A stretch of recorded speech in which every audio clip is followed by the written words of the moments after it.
Assalamualaikum warahmatullahi wabarakatuh.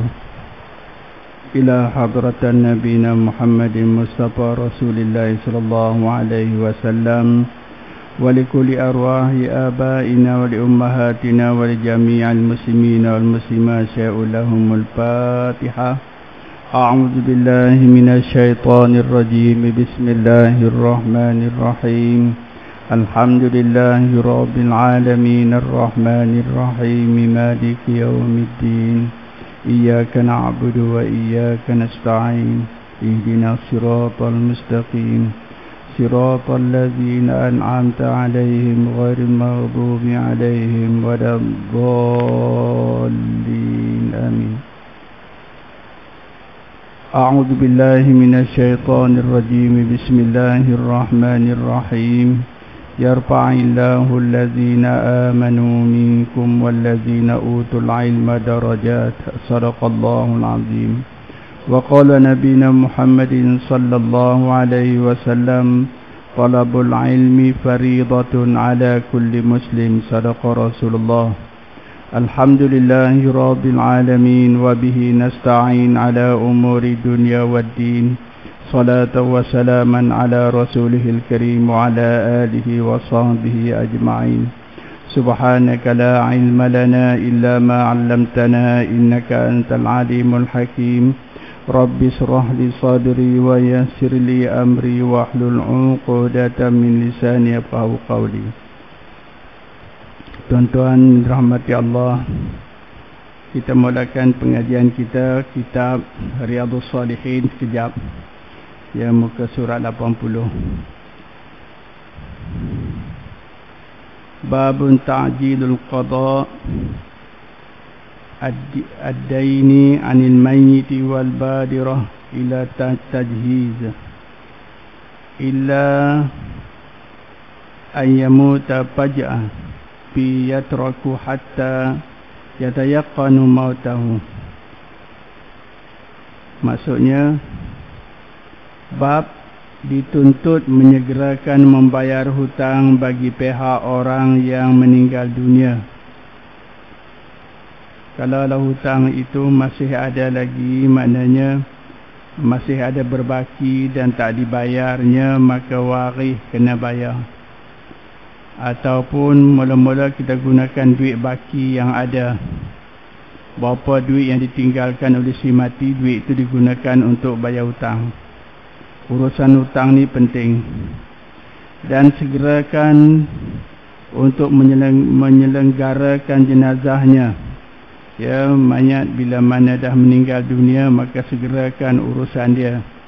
Kemudian di sini sebut lagi katanya, melainkan jika seorang itu mati secara mengejut, maka bolehlah menangguhkan sementara waktu sehingga tidak diyakini kematiannya. Maksudnya, jika berlakulah kematian orang ni budak lagi, muda lagi, tak ada apa-apa, tiba-tiba mati, ataupun orang tu dikatakan sebagai orang yang masih sihat, tiba-tiba mengejut mati sakit jantung, tak apalah kalau doktor mengesahkan sakit jantung.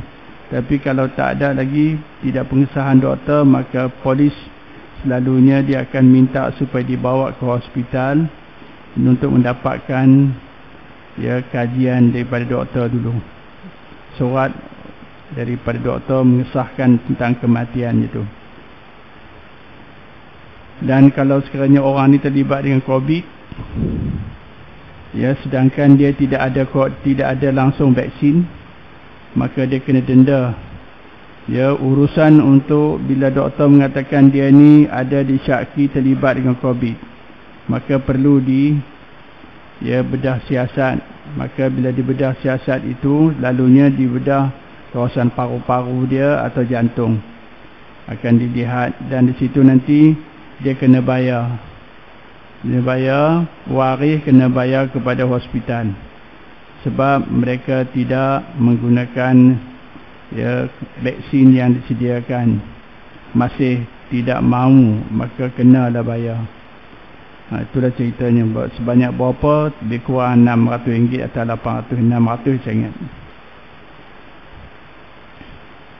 Inilah yang perlu uruskan. Dan juga melainkan jika seorang itu mati secara mengejut, maka bolehlah ditangguhkan sementara waktu sehingga diyakini kematiannya. Maksudnya bila berlaku kematian secara mengejut, maka bolehlah dilewatkan sedikit hingga diyakini matinya mati dalam keadaan biasa. Tapi kalau mati mengejut ni biasanya akan buat kajian lah. Ya, kalau ada tanda-tanda ya mungkin luka ke bengkak ke tu mungkin akan disiasat balik. Wallahu alam. Jadi ya, bab dituntut menyegerakan hutang ni penting. Kerana hutang piutang yang ditanggung oleh seorang wajib dibayar olehnya, sama ada semasa hidup ataupun oleh ahli warisnya setelah ia meninggal dunia.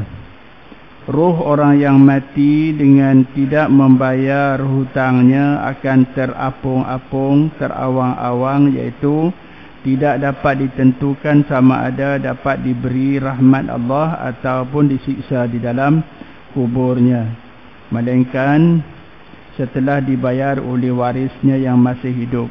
Jadi penting. Dan juga ya, walaupun hutang itu melibatkan orang bukan Islam, dia berhutang, ambil barang di kedai dia, katakan lalu meninggal, yang ni pun kena bayar. Ya, sebab itu perjanjian, perlu dibayar, insyaAllah. Kemudian an Abi Hurairah radhiyallahu anin Nabi sallallahu alaihi wasallam qala, daripada Abi Hurairah radhiyallahu anhu, Nabi sallallahu alaihi wasallam bersabda, kata baginda, nafsul mu'min mu'allaqatan bidainihi. Seseorang mukmin itu rohnya tergantung disebabkan hutangnya, hatta yuqda anhu, hinggalah warisnya membayar hutang tersebut. Kalau tidak, dia masih lagi dalam keadaan dia tersiksa dia. Kerana itu ya, kita kena pastikan. Pasal itulah kita biasanya adatnya bila berlaku kematian ada jurucakap bercakap di hadapan orang ramai, minta supaya dia maafkan kesalahan dia dan terima kasih kepada semua yang hadir, ya, yang sudi melapangkan masa untuk sama-sama membantu tajhizul mayit. Lepas itu apa buat, minta juga supaya dimaafkan jika ada kesalahan-kesalahan yang berlaku. Tapi kalau ada duit hutang, maka perlulah jumpa waris, ya, dan segera untuk dapat diselesaikan. Itu dia, selalu gitu. Wallahu alam.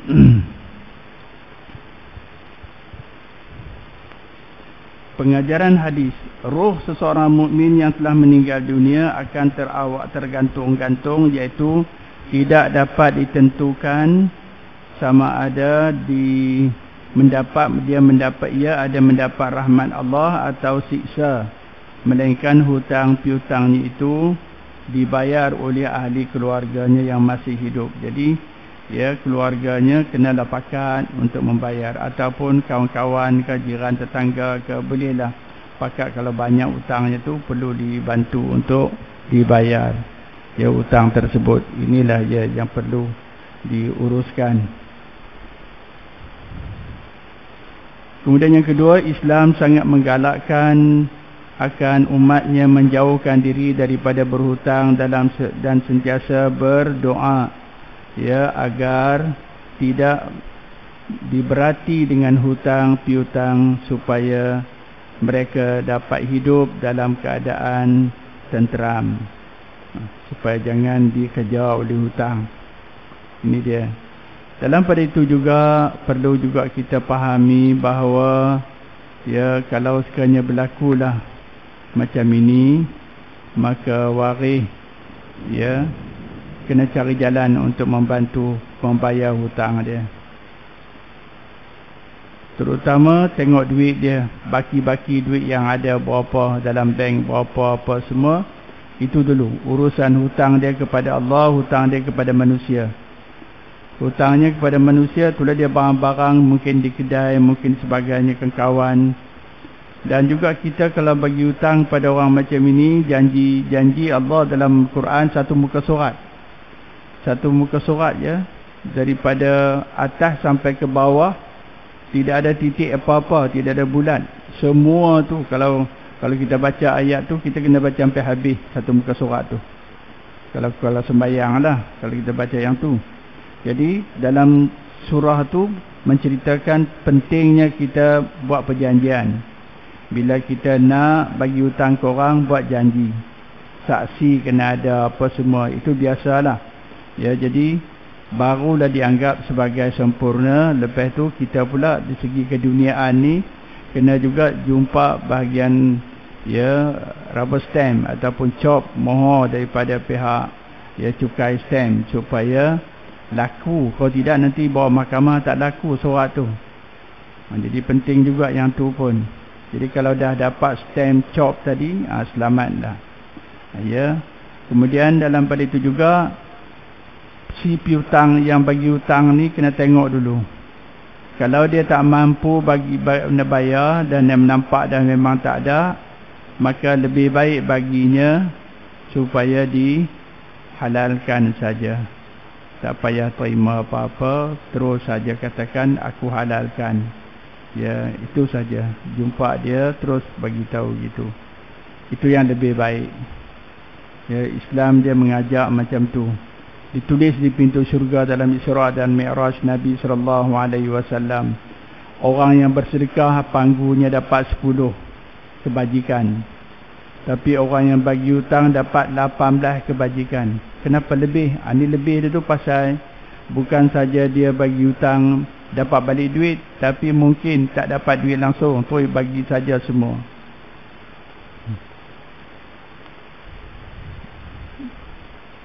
Baiklah. Itulah yang kita nak tengok di sini tentang ya pentingnya kita jangan melengah-lengahkan dalam masalah kematian. Bila berlaku kematian paling lewat pun 24 jam. Itu ada surat daripada Jabat Agama dulu. Ketua kampung bercakap, ya lama dah saya pun masih sekolah rendah lagi. Sampai kena ingat. Ketua kampung bagi tahu katanya tidak boleh kita melengah-lengahkan orang mati. Ini surat daripada Jabat Agama bagi tahu. Paling lewat pun 24 jam. Sebab ya bila lebih 24 jam proses perebutan akan bermula. Bila proses perebutan akan bermula, bau tu akan mula timbul. Ya, jadi supaya jangan menghina mayat, maka segerakan bawa ke kuburan. Ini kadang-kadang puncanya disebabkan apa? Keluarga. Keluarga tahan nanti dulu, mak dia tak main lagi, nanti dulu suami dia tak sampai lagi ya. Dan berbagai-bagai lah. Ya, sedangkan semua surat menyurat semua dapat dah. Surat daripada hospital dah dapat dah. Surat ke bumi dah ada dah. Jadi yang suami ni memang jauh, tak tahu pun dapat tak dapat hubungi. Jadi kalau misal kata lambat, maka hendaklah disegerakan. Wallahu a'lam.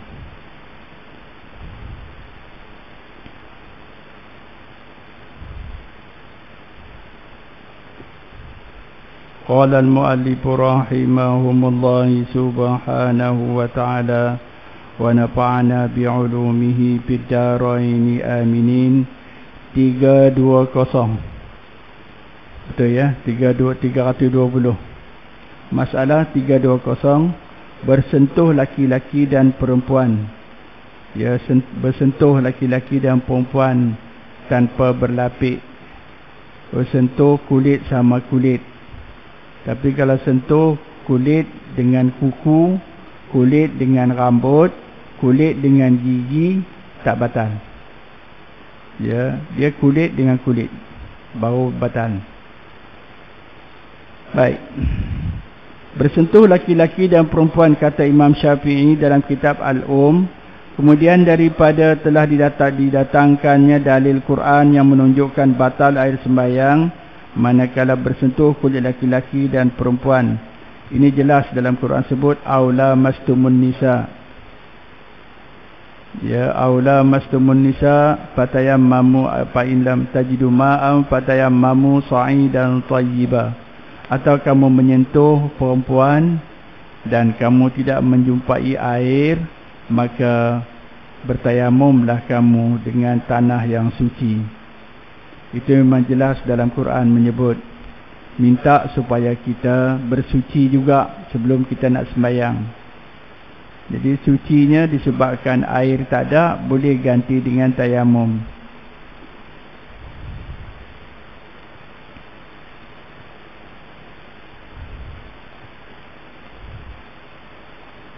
Yang menunjukkan batal air sembahyang manakala bersentuh kulit laki-laki dan perempuan. Lalu katanya laki-laki telah berkhabar akan dia, akan daku, ialah Malik daripada Syahab, daripada Salim bin Abdullah, daripada bapanya Abdullah bin Umar, katanya kucupan laki-laki akan isterinya dan menjamah akan dia dengan tangan terbilang ia daripada bersentuhan, ya, pegang, memegang, ya, atau bersentuh bibir dengan bibir.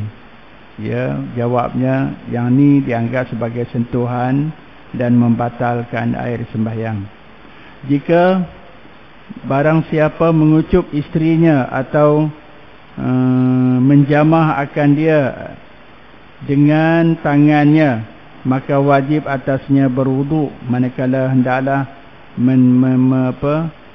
mendirikan sembahyang. Jadi perlu wajib mengambil wuduk semula kalau dia nak mengambil sembahyang. Ini bukti dia. Ya, jelas ini menyebut. Apa nak disebut di sini? Kita baca lagi sikit. 361, masalah sentuh perempuan tiada dengan ingin batalkan wuduk, tak ada nafsu, saja tersentuh.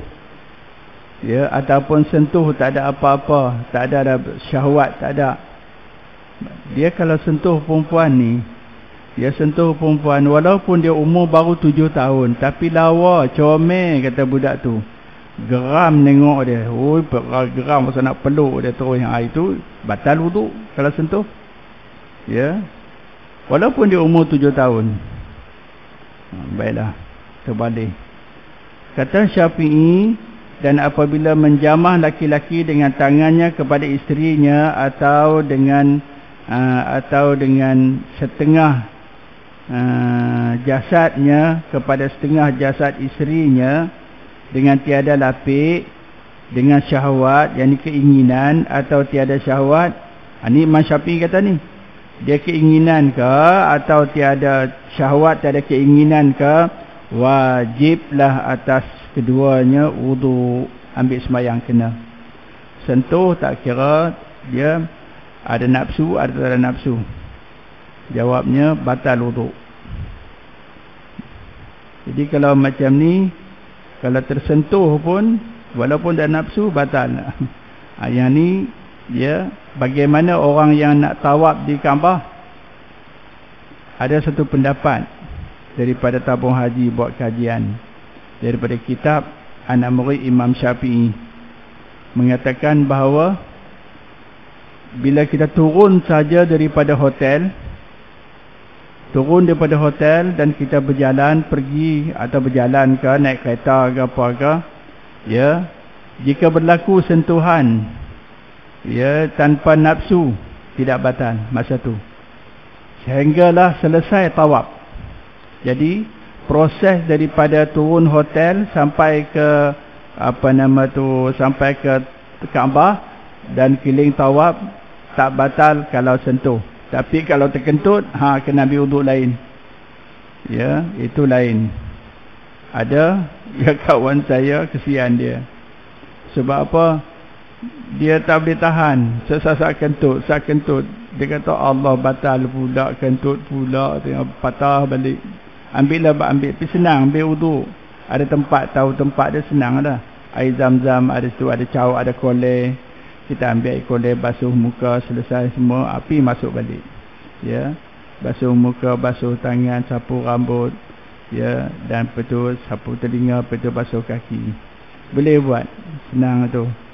Ya, cuma buang air kecil masalah sikit. Kalau buang air kecil kena keluar daripada masjid tu. Pergi turun pergi ke hotel apa tu, nak pergi ke hotel apa ni jam, menara jam tu. Kan situ ada satu jalan tangga turun ke bawah. Situ boleh turun ke bawah tu. Turun ke bawah. Lepas tu nanti ada corner ke kanan terus ke tandas. Dan situlah ya buang air kecil dan ambil uduk balik. Lepas tu baru naik balik. Baik. Jadi kalau sekiranya berlaku waktu dia nak mengambil nak tawaf, tak kiralah tawaf sunat ke, tawaf wajib ke, dia nak tawaf, dia turun daripada hotel, berlaku persentuhan di antara dia dengan isteri dia, ataupun sentuh dengan orang lain, tapi tidak ada nafsu, tak ada nafsu apa-apa, tersentuh je. Jadi kawan saya cerita hari tu, dia pergi tawaf, dia kat tawaf, dia tengok tak ada orang, dia pergi ke Hajar Aswad. Dia kucuk Hajar Aswad. Rupanya datang orang perempuan tua, datang kucuk pipi dia pula. dia tak ambil, tak dapat, dia kucuk pipi orang tu. Kelengkabut orang dia mengelak. Dia batal ada wuduk dia, ya. Dia kata batal wuduk saya, tapi yang tu belum lagi dia dapat. Ya, tentang ya istihad daripada tabung haji tu belum dapat lagi masa tu. Jadi paksalah ambil uduk lain dia. Ni kalau dah ada macam ni senang sikit. Jadi kita pun tawab jelah. Ya, tapi kalau kentut kena ambil uduk. Tapi kalau sentuh, tak kira lah lelaki perempuan macam mana sentuh tu, ya tak ada masalah, sebab kita bukannya ada niat nafsu, tak ada apa. Terus ya sampai selesai kita tawaf. Maka kalau berlaku batal wuduk, sentuh ke atau sebagainya, maka kena ambil wuduk lain. Dia hanya digunakan untuk tawaf sahaja. Daripada hotel turun dan kemudian pergi ke masjid Mekah, lepas tu terus tawaf. Selesai tawaf, habis power tadi yang kata sentuh tadi tak batal. Lepas tu sentuh batal balik. Dia sentuh dengan isteri walaupun tak ada nafsu, batal lah. Sentuh dengan orang, batal. Ya. Baik.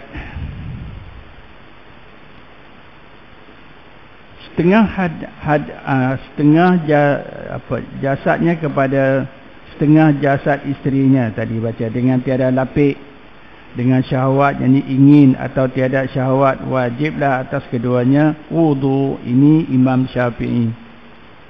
Aula mastumun nisa, daripada ayat Quran yang kita hafal baca tu pun dia, wa in kuntum apa dia, aula mastumun nisa apalam tajidu ma'an fatayammamu sa'idan tayyiba. Itu ayat dia, ya ayyuhallazina amanu idza qumtum ila salati faghsilu wujuhakum wa aydiyakum ilal marafiq famsahu bi ru'usikum wa arjulakum ilal ka'bayn wa in kuntum junuban fatahharu wa in kuntum marda aw ada panjang. Ya, jadi satu daripadanya mengata situ. Jadi kalau sekiranya sentuh, ya, aula mastumun nisa, atau kamu menyentuh perempuan, mengikut Imam Syafi'i kata sentuh direct, makna ayat itu sentuh. Aula mastumun nisa maknanya sentuh perempuan.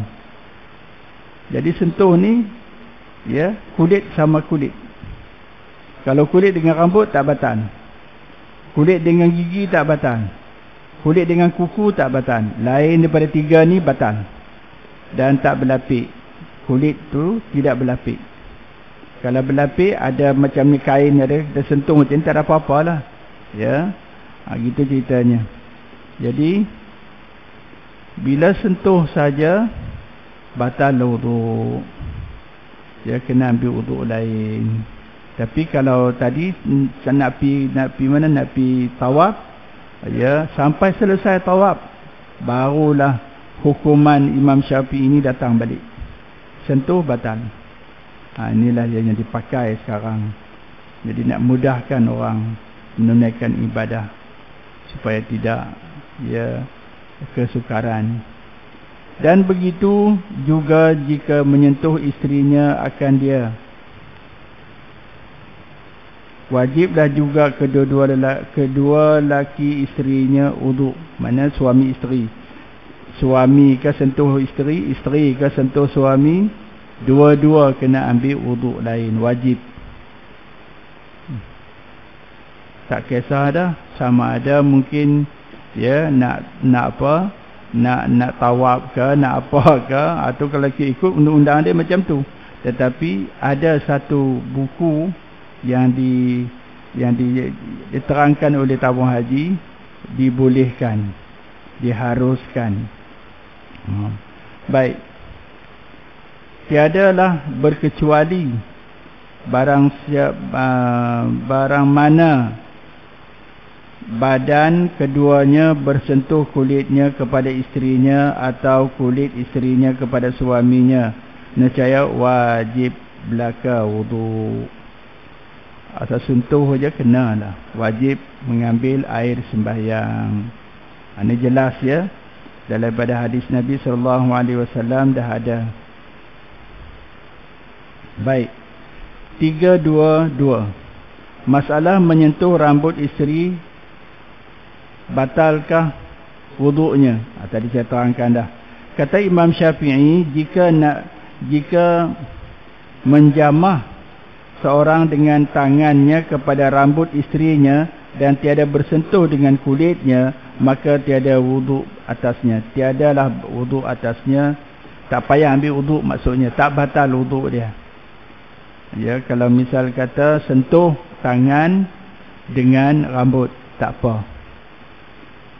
Sama ada yang demikian kerana ingin atau kerana tiada ingin. Maksudnya dengan nafsu atau tidak nafsu, dia tak batal. Maka hukumnya seperti ia ingin dengan tiada menyentuhnya.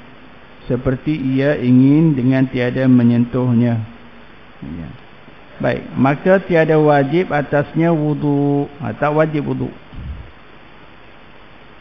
Tak batal wudu'nya. Kata Imam Syafi'i lagi, dan jikalau mengambil ihtiyat, yakni jalan sejahtera, jalan derhana, ia maka mengambil air sembahyang ia apabila menyentuh rambut isterinya adalah ia lebih suka kepadaku. Maksud Imam Syafi'i kata kalau dia ambil sembahyang lagi bagus, tapi tidaklah wajib. Ya, itu maksud dia. Kemudian 323.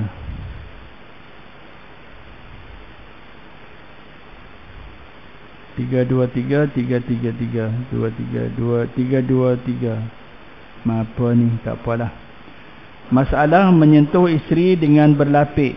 Kata Imam Syafi'i, dan jikalau menyentuh seseorang akan isterinya dengan tangannya atas badan sebarang kehendaknya dengan lapik kain nipis daripada kapas atau kain kasar atau lainnya, atau tetal utununnya, maksudnya kerap, rapat, bersedap-sedap atau tiada bersedap-sedap, maksudnya peluk dan mencekuk lah ya, tapi berlapik dah ni.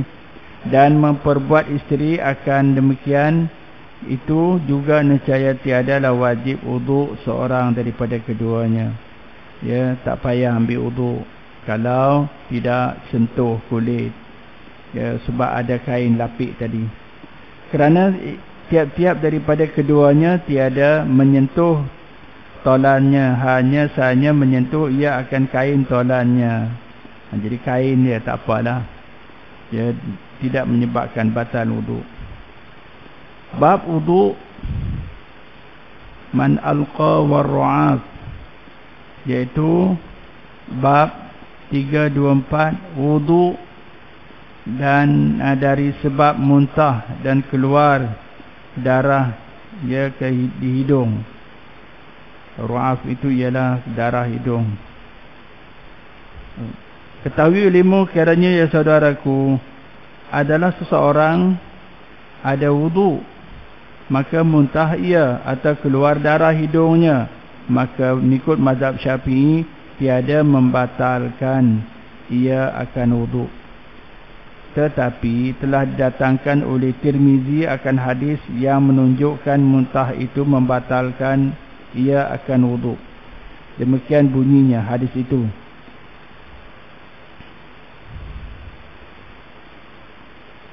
An Abi Ad-Darda anna Nabi sallallahu alaihi wasallam apa tu? Qama fatawaddaa. Ya, maksudnya situ daripada Nabi sallallahu alaihi wasallam, daripada Abu Darda bahwasanya ia Nabi sallallahu alaihi wasallam muntah ia, ya, maka mengambil wudu. Falqaitu thawban fi masjid Dimashq fazkartu zalika lahu. Maksudnya, maka aku jumpa thawban dalam masjid Damsyik, maka aku sebut akan demikian baginya. Baik, matan hadis ini panjang, aku sebut hadisnya. Kemudian faqala sadaqa ana sababtu lahu wa banuhu. Maksudnya, maka katanya telah benar ia, aku telah menuang baginya akan wuduknya, menuang baginya akan wuduknya.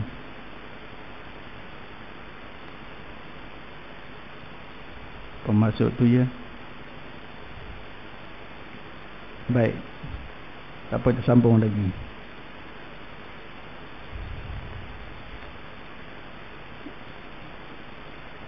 Faqala sadaqa ana sababtu lahu wudu'ahu. Katanya, maka katanya telah telah benar ia, aku telah menuang baginya akan wuduknya. Maksudnya dia yang tolong mengambilkan air sembahyang bagi orang yang ambil wuduk tadi ni. Baik,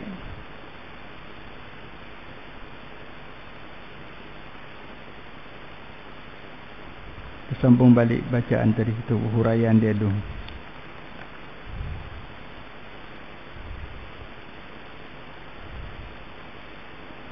Ketahui ilmu kiranya ya saudaraku, adalah seorang ada wuduk, maka muntah ia atau keluar daripada hidungnya darah, yang maksud tu darah daripada hidung, maka pada mazhab Syafi'i tiada bab membatalkan ia akan wuduk. Tetapi telah datangkan oleh Tirmizi akan hadis yang menunjukkan muntah itu membatalkan wuduk, membatalkan ia akan wuduk. Demikian bunyi hadisnya. Saya baca tadi. Lepas tu diriwayatkan daripada Abi Darda radhiyallahu anhu bahwasanya Nabi sallallahu alaihi wasallam muntah ia, maka mengambil wuduk ia. Nabi mengambil wuduk. Kata Ad-Darda, kata Abi Darda, falaqaitu sabana fi masjid Dimashq fadzakara malik lahu. Maka pergi aku ke negeri Syam, lalu aku jumpa seorang sahabat Rasulullah sallallahu alaihi wasallam, dan siapa ni, namanya Sauban, di dalam masjid Damsyik. Maka aku sebutkan demikian itu baginya, kataku bahwasanya Rasulullah sallallahu alaihi wasallam muntah ia, lalu ia mengambil wuduk. Faqala sadaqa ana sadaqata lahu wa wudu'ahu. Maka kata Sauban, ya, berkata engkau itu, akulah yang telah menuangkan baginya air sembahyang. Ya, jadi Nabi telah mengambil wuduk lain. Jadi sebabkan muntah. Ini yang dikata oleh Tirmizi daripada hadis ini. Jadi kalau sekiranya muntah tak ada tapi darah keluar ke hidung, tak ada masalah, bersihkan balik, itu saja. Tapi kalau ada muntah, maka perlu dia mengambil wuduk lain, batal wuduk dia. Baik, 325, masalah muntah dan keluar darah hidung melangkah wuduk, ya. Kata Abu Isa At-Tirmizi, dan juga telah memikirkan oleh ketiadaan seorang daripada ahli ilmu daripada sahabat Nabi sallallahu alaihi wasallam dan juga lain daripadanya, mereka itu daripada at-tabi'in, bermula wuduk daripada sebab muntah dan keluar darah di hidung itu batal ia, dan ialah perkataan Sufyan As-Sauri dan juga Ibnu Mubarak, Abdullah bin Mubarak, dan juga Ahmad dan Ishaq, dan kata setengah daripada ahli ilmu, tiada batal wuduk dan sebab muntah dan keluar darah hidung, dan ialah perkataan Imam Syafi'i dan juga Malik. Ya, tapi muntah tadi ni dia perlu juga kita tengok balik. Baik. Kata Imam Syafi'i dalam Al-Um dan bab wudu, minal ghaid ila akhir hayat, dan apabila muntah seseorang, maulah membasuh ia akan mulutnya dan barang yang kena muntah daripadanya, dan tiada memadai akan dia lain daripada yang demikian itu, dan bagi itu juga apabila keluar darah hidung maulah ia membasuh barang yang kena darah daripada hidungnya dan lainnya, dan tiada memadai akan dia lain daripada demikian itu, dan tiada ada atasnya wuduk. Disebut ni tidak ada atasnya wuduk. Ya, apa kata Imam Syafi'i pula? Lagi pada akhir bab ini, dan barang siapa telah mengambil air sembahyang dan muntah ia, dan kemudian darah ia berkumur-kumur, tiada ia berkumur-kumur, kemudian darah tiada ia kumur-kumur mana pun.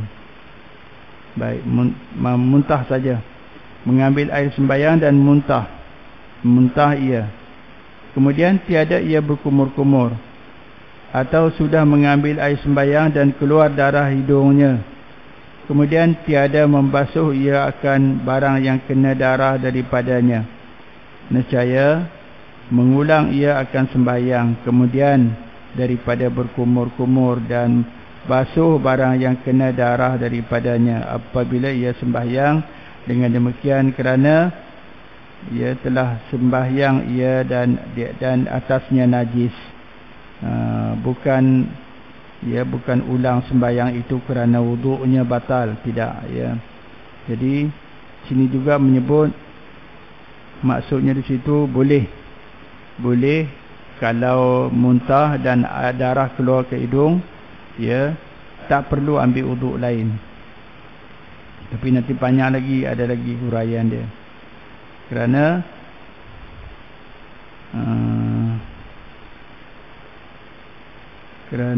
telah sembahyang ia dan atasnya najis, bukan ulang sembahyang. Okey, sudah.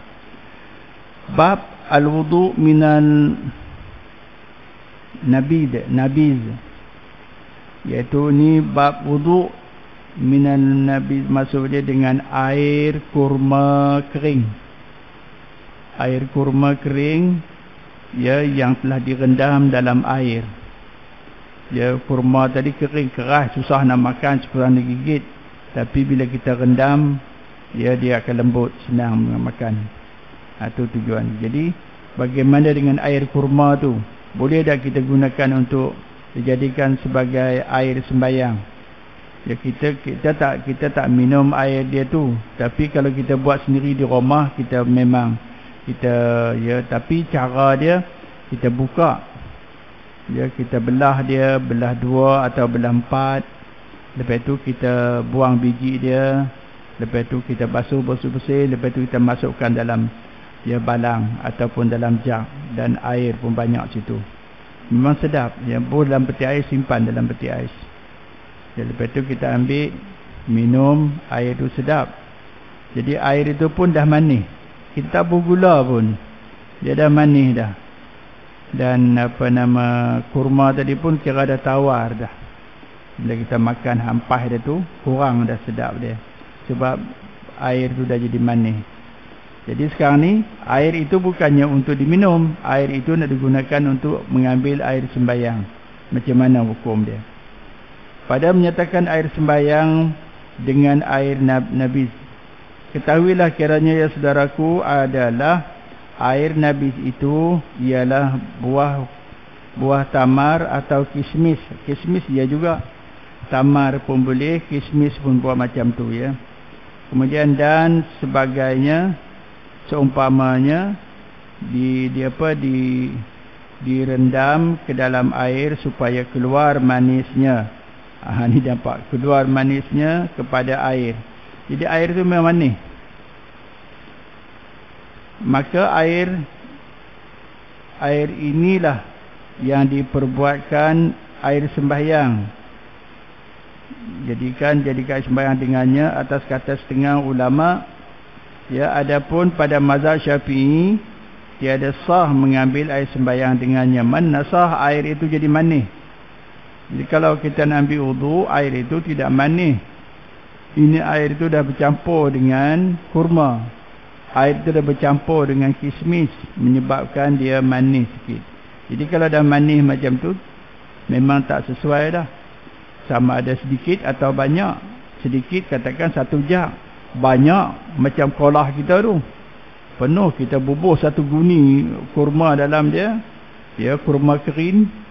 Lepas tu biarkan lebih kurang 1 malam. Esok boleh makan dah, lembut dia. Ya. Baik. Maka telah dikeluarkan oleh Tirmizi akan hadis yang menunjukkan sabda Nabi SAW mengharuskan mengambil air sembahyang dengan dia. Demikian bunyinya. An Abdullah bin Mas'ud qala, ya,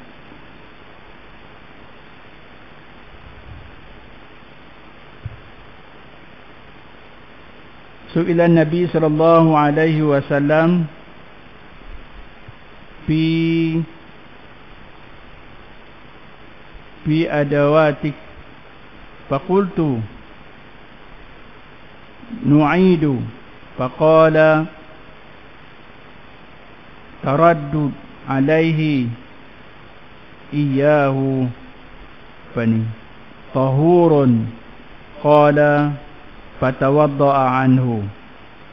Maksudnya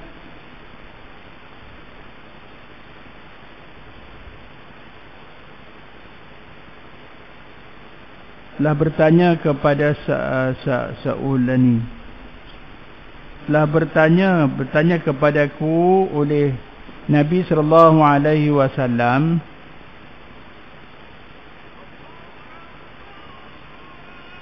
apakah di dalam bekas engkau bagi kataku air itu? Maka sabdanya, ianya boleh, ya, yang yang bagus, dan air yang suci, lagi mengambil air wuduknya pun bagus. Maksudnya ya, air ni bila kita basuh, tangan kita pun jadi manis. Jadi bagaimana? Maka ulama mengatakan di sana tidak sah. Ya.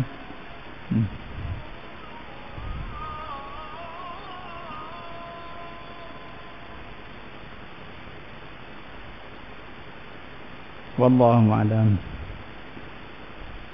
Kata Abu Isa, hanya sahaja diriwayatkan ini hadis daripada seorang yang bernama Abu Zaid, dan ia mengambil daripada Abdullah bin Mas'ud daripada Nabi sallallahu alaihi wasallam. maka Abu Zaid tadi seorang tiada diketahui akan dia ada di sisi ahli hadis, maka tiadalah kami ketahui di mana adakah baginya riwayat lain daripada ini hadis. Jadi maknanya periwayat hadis ini tidak diketahui, orang tu tidak popular namanya, jadi menyebutkan mengatakan boleh, yang kata Ibnu Mas'ud macam tu boleh, jadi jawabnya jadi tolak yang ni. Jadi kesimpulan dia, kalau air ada terendam dalam tu dengan kurma ke, dengan kismis ke, ya banyak ke, tak boleh. Ya, kalau sikit, kalau banyak lebih 2 kolah tengok keadaan. Ya, kalau lebih 2 kolah tengok keadaan. Kalau 3 ni warna, bau, rasa ni dah berubah, salah satu berubah, habis. Tapi kalau tak berubah, tak apa. Ya, kita bubuh anggur segantang atau dalam kolah tu. Anggur segantang tu je. Tengok-tengok lawa dia tak ada apa-apa. Kita ambil, kita makan, sedap je makan. Manis, elok je. Dia tak pecah, tak ada apa-apa. Ya, bagaimana? Maka yang tu tak apa. Sebab air itu lebih 2 kolah. Dan airnya tidak tercemar dengan warna, bau dan rasa. Boleh. Ya, tidak ada masalah. Tapi kalau salah satu per 3 ni warna, bau, rasa ni, salah satu bau dia ke, warna dia ke, rasanya ke sudah berubah, habis. Ya, ini kita tengok asas balik dalam air bersih suci ni. Okey.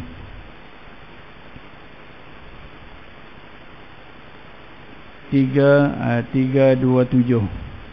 Mengambil air sembahyang dengan air nabis. Ya, air tadi mengambil sembahyang. Masih lagi perbincangan yang ni, tak apa. Kita berhenti dekat dulu. 2, berapa tadi? 3, 2, 7 ya, 3, 2, 7 kot. Al-Fatihah. A'udzubillahi minasyaitonir rajim. Bismillahirrahmanirrahim. Alhamdulillahi rabbil alamin arrahmanir rahim maliki yaumiddin. Iyyaka na'budu wa iyyaka nasta'in. Ihdinas siratal mustaqim. Siratal ladzina an'amta 'alaihim ghairil maghdubi 'alaihim waladdallin. Amin. A'udzu billahi minasyaitonir rajim. Bismillahirrahmanirrahim. Allahumma nawwir qulubana binuri hidayatika kama nartal arda binuri syamsika abadan abada. Allahumma zidna ilma warzuqna fahma ya rabbal alamin.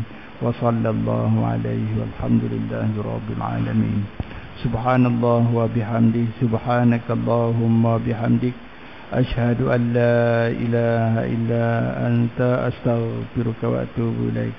Bismillahirrahmanirrahim. Wal 'ashr, innal insana lafi khusr illa alladhina amanu wa 'amilus solihat wa tawasaw bil haqqi wa tawasaw bis sabr. Shadaqallahul 'azim. Assalamu alaikum warahmatullahi wabarakatuh.